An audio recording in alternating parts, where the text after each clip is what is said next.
আপনার বলেন কোনো গার্মেন্টসের সমস্যা থাকলে আমরা এলাকা থেকে বলে যাব না, দরকার হলে 7 দিন 10 দিন পরে খুশি, কিন্তু আগে গার্মেন্টসটা চালু না। আপনারা বুঝতেছেন না যে যারা আপনাদের এইসব বুদ্ধিশুদ্ধি দিচ্ছে তারা আপনাদের ভালো চায় না।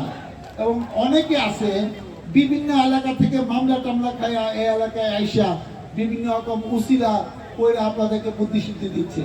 অনেকে আছে যারা অলরেডি অনেক গার্মেন্টস থেকে ছাঁটাই হয়েছে, তারা আপনাদের কি বোঝাচ্ছে আমরা জানি না, কিন্তু আপনি তো চাকরি করেন, আপনি তো নিয়মের মধ্যেই আছেন।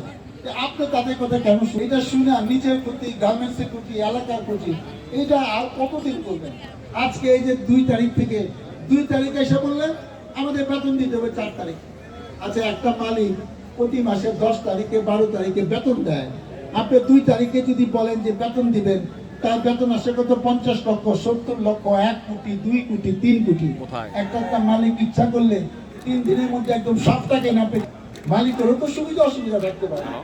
আরো সমস্যা হলো, তো এক গার্মেন্টসে আছে 4 তারিখ বেতন দেয়, আর গার্মেন্টসে 6 তারিখে দেয়। দেখ, আপনারা তো এটা নিয়ম বানাইতে পারেন নাই, এটা তো আপনাদের সমস্যা, আমাদের এলাকার সমস্যা না। আপনারা মাইনে গেছেন যে আগের থেকে বলতেন যে সব গার্মেন্টসে বেতন দিবেন 5 তারিখে, এই নিয়ম তো আপনি করেন নাই। কারণ এক এক গার্মেন্টসে সুবিধা অসুবিধা, সাধ্য, সবার সাধ্য একরকম না, কোনোটা ছোট কোনোটা বড়। যে নিয়ম চালু আছে এই